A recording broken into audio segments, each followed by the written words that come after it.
It's taken me too long to see this movie and make this video, so I'm curious who's actually gonna watch this review.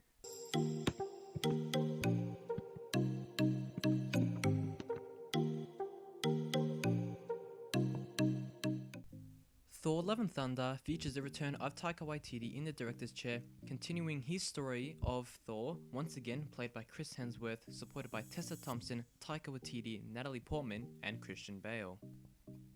After his retirement is interrupted by Gore the God Butcher, a galactic killer who seeks the extinction of the gods, Thor enlists the help of King Valkyrie, Korg, and ex-girlfriend Jane Foster, who now wields Mjolnir as the mighty Thor.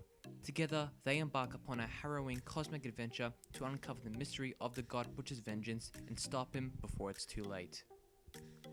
Thor Ragnarok may have made the God of Thunder a lot more jokey, but it brought the character a much more better vibe and energy that the predecessors lacked, and we ended up getting an adventure film loved by many fans and audiences.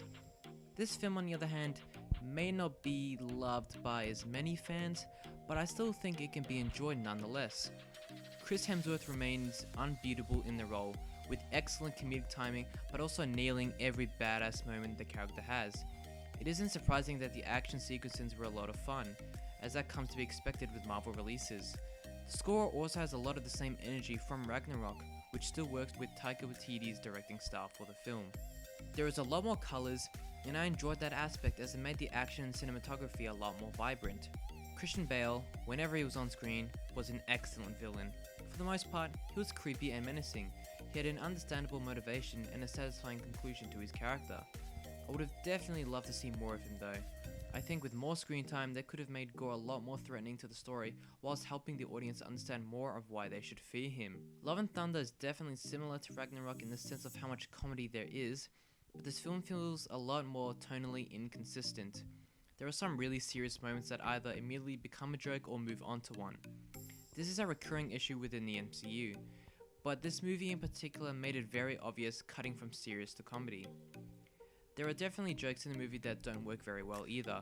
Majority of the writing didn't really work, and I couldn't tell if it was because it was delivered terribly or it just wasn't written well at all. Natalie Portman didn't do much to seem like a badass character, and didn't feel like the character fit her at all. This could be a result of, again, bad line delivery, or perhaps she didn't get buff enough, or perhaps just wasn't good in the role. From what cast and crew have said in interviews, it seems that the film has a lot of stuff missing. These missing scenes could have possibly made the film better by adding more to characters and giving the story a better scale.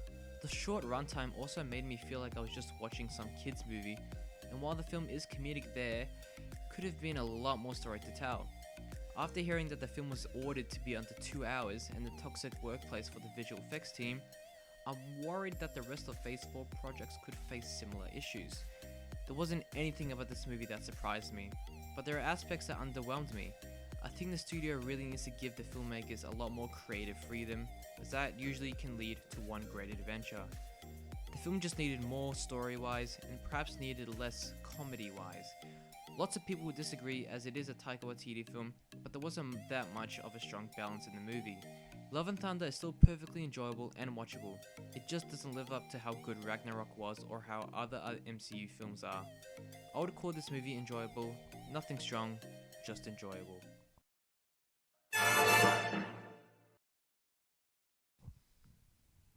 Again, I'm at this segment where I have no clue what to say.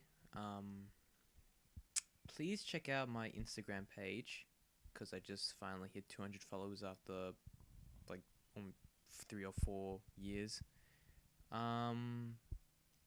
Sorry this took so long. It took me long to even just watch the movie, and even so it took me days to get this out, because I've been busy, but then there also been times where I've been doing nothing. But hopefully I get back into getting his reviews out.